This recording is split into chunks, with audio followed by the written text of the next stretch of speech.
Bien, nuestro invitado es el contador José Arnoreto, economista, magíster en administración, vicepresidente de CILEA, la organización, fue vicepresidente de CILEA, la organización internacional que reúne a los contadores, y viajero consuetudinario por todo el mundo. Y está con nosotros para plantearle una pregunta concretamente. Si es Milei el garante de la recuperación de la economía argentina. José, ¿cómo te va? Bienvenido. Buenas noches, Ricardo. Muchas gracias. Mira, lo primero que creo es que está siendo el garante de sincerar un montón de variables que en Argentina estaban abajo de la alfombra. De sincerar una inflación y sincerar tarifas, de sincerar un Estado de un tamaño elefantiásico que consumía prácticamente el 50% del PBI, de sincerar una economía y empresarios basados muchas veces en prebendas y en beneficios individuales, en desmedro de maltratar consumidores que se veían sometidos prácticamente a posiciones monopólicas. De todo eso estoy convencido que es garante. Si va a alcanzar todo eso que haga para que Argentina toque fondo y empiece a levantar y venga la recuperación, va a depender de grados de credibilidad. Si nos guiamos por lo que Alfredo presentaba en el bloque anterior, el índice de confianza del gobierno, es como que la sociedad le está diciendo, va por ahí, dale para adelante, bancamos. En una banca que está siendo cada vez más difícil porque la situación económica, microeconómica de muchas personas dista mucho de ser una panacea, ¿no? Pero convencido de que la enorme mayoría de las medidas que está tomando implican sincerar que Argentina estaba fundida.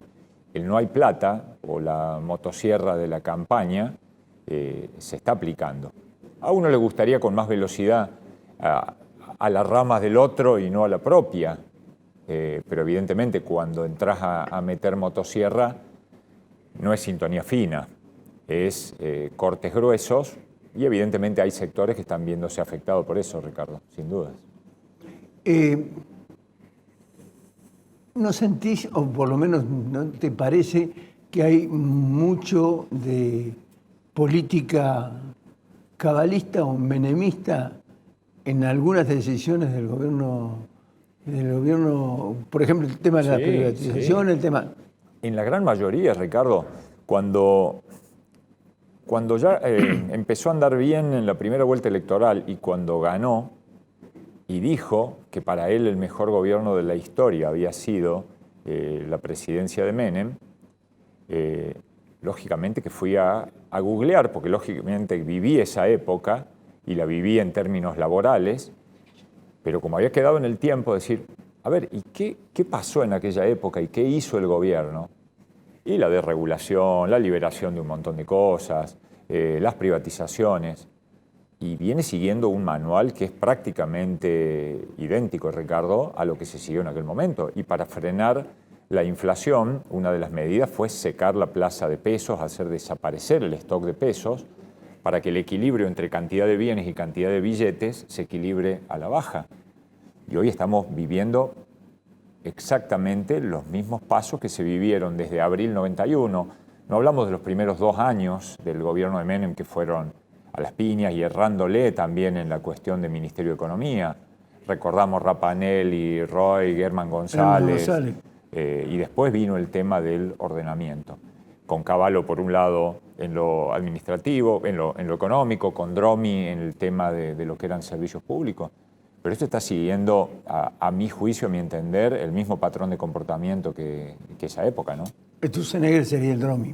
Sería el Dromi, sí. Desregúlese, libérese, simplifíquese, viene con exactamente el mismo manual. Hay un detalle muy particular en todo esto y es el apremio que muchos empresarios tienen para salir del cepo. ¿Cuál es tu visión con respecto al tema? Por supuesto que mi visión personal es anti-intervención en cualquier tipo de mercado, creo en cualquier mercado libre, pero sí hay una experiencia en Argentina que cuando esas medidas se dieron apresuradamente, el recordamos la frase de Pugliese, les hablé con el corazón, me contestaron con el bolsillo. En cuanto liberen, los empresarios sacan donde encontraron peso, los cambian a dólar y los sacan afuera del sistema financiero. Pero eso va a ser, por ahí la generalización de decir los empresarios puede ser mala, ¿no? Y me rectifico en ese punto. Pero la mayoría van a hacer una toma de ganancia y lo van a sacar. Entonces, hasta que no se sienta extremadamente seguro, va a ser una medida que no la va a hacer, ¿no? Porque si encima la hace, generaría, al pedido que Paolo Roca de Techin hace, queremos que nos protejan, queremos que proteja la industria nacional, si eliminás el cepo y bajás a que todas las importaciones y todas las compras y todos los gastos vayan a dólar libre, no exista más el dólar tarjeta, no existe el impuesto país, volvés a abaratar el exterior en desmedro de acá, y que fue parte del problema que hubo en la convertibilidad. El hecho del abaratamiento de los productos del exterior o servicios del exterior y con la caída del nivel económico a nivel industrial, a nivel de turismo interno que pasó en aquella época, ¿no? Así que hasta que no se sienta extremadamente seguro, no lo va a hacer. Claro, pero ahí hay una responsabilidad del empresario local. Sí, claro. Porque, bueno, en principio, alguna razón le asiste por el tremendo costo de impuesto que tiene la República Argentina. O sea, es extremadamente riguroso. El costo tributario, el costo laboral y el costo financiero. Claro, son tres elementos. Son tres elementos. Tres elementos que hay que abordarlo. O sea, ley financiera, reforma de la ley financiera, reforma de la ley laboral. De la ley laboral y una simplificación tributaria, no solamente en los montos de los impuestos, sino también en la complejidad, la cantidad de impuestos bestiales. Yo lo veo como profesional, como contador que soy, la cantidad de trámites que hay que hacer para cumplir fiscalmente, ni siquiera te lo hacen fácil. Cualquier sistema tributario en el mundo es, ya que pagar impuestos es ingrato, por lo menos vamos a hacérselo fácil. Un clic, 2 clics, 3 clics. Acá es imposible. Complejos los trámites y costosísimos los impuestos. Pero entonces, ojo, no solo impuestos, lo laboral, la carga laboral, no solamente de las cargas sociales, sino la litigiosidad, los juicios laborales, las alícuotas de RT, por toda la siniestralidad que hay, y el costo financiero. Si estamos pagando costos financieros elevados, son 3 tramos que si bajaran, el empresariado argentino sería mucho más competitivo y no debería estar pidiendo tantas barreras de entrada a los productos importados.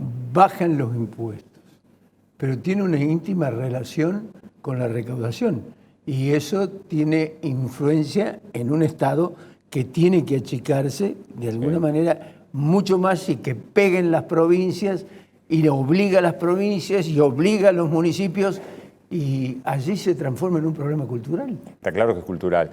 Cuando en el coloquio de IDEA en Mar del Plata, Sturzenegger dijo y le habló a los empresarios, no me pidan que baje los impuestos, pídanme que baje los gastos, porque si yo no bajo el gasto, imposible que pueda hacer una baja de impuestos que sea sostenible. Porque si yo no bajo el gasto y bajo el impuesto, ¿dónde cubro lo que me falta? O con emisión monetaria o con endeudamiento.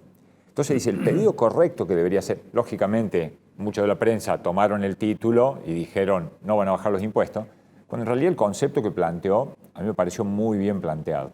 No tal vez en los tiempos televisivos, pero muy bien planteado. ¿Qué es lo que ha ocurrido? Las provincias y municipios, en muchos casos, no solamente no van de la mano de la reducción, sino que han aprovechado y decir, como me falta plata de este lado, subo las tasas. El incremento de las tasas municipales en muchos municipios del país ha sido bestial, Ricardo. Entonces, la presión tributaria va a seguir siendo la misma. Todo el esfuerzo que pueda estar haciendo un gobierno nacional, y los ciudadanos, por supuesto, está viendo del otro lado de que los gobiernos subnacionales o los gobiernos locales están subiendo sus tasas, cuando la eficiencia que se está buscando en el sector público nacional también debería aplicarse en los otros niveles de gobierno, ¿no? Tienes que pagar el costo político. Sí, claro, sí, claro. Costo de las expresiones. Pero tenés un presidente que dice, me banco y nos bancamos el costo político, y está bajando un discurso de bánquenselo todos. Un año que no es electoral, en donde si no lo hacen este año, a esos recortes, a esos ajustes, el año que viene tampoco lo van a poder hacer. Porque ahí aparecen otras fichas en el tablero que los políticos las van a querer jugar, que tiene que ver con sus elecciones. Dentro de este diagnóstico que has planteado, ¿cómo ves? Digamos, no te pido un análisis futurista, sino simplemente una opinión de cómo ves los próximos meses, el próximo año. Yo lo veo muy optimista, Ricardo. Vamos a dos o tres de los sectores. La minería en Argentina ha estado demonizada. Un ambientalismo a veces no fundamentado que se oponía a cualquier intervención minera. Cuando la actividad minera, como toda actividad económica, y se lo puede preguntar mejor a Alfredo que a mí, toda actividad económica genera impactos positivos en la sociedad y genera algún tipo de impacto negativo. Que con un marco de control, los impactos negativos vos los podés administrar. Y este gobierno tiene un sesgo de visión hacia la minería en donde es más abierto de mente que lo que eran los gobiernos anteriores. La minería primero es un receptor de capitales muy importante a nivel mundial y es un generador de capitales. Minería, oil and gas, todo lo que tiene que ver con petróleo y gas. Vaca muerta. Sí, y con lo que tiene que ver también con ciertas regulaciones en los negocios agropecuarios. El trigo transgénico, un montón de actividades que con un gobierno que no se oponga por una posición ideológica, sino que ponga las cuestiones de las limitaciones regulatorias adecuadas, son los fundamentos básicos que tiene Argentina, incluido la pesca y la producción de agroalimentos en general, no tanto agricultura como ganadería. Soy optimista que Argentina tiene y mucho para salir adelante, sin dudas. Pepe, te agradezco muchísimo. Un placer, Gracias Ricardo, por muchas venir y retornar al fin y al cabo. Un placer. Gracias. Gracias.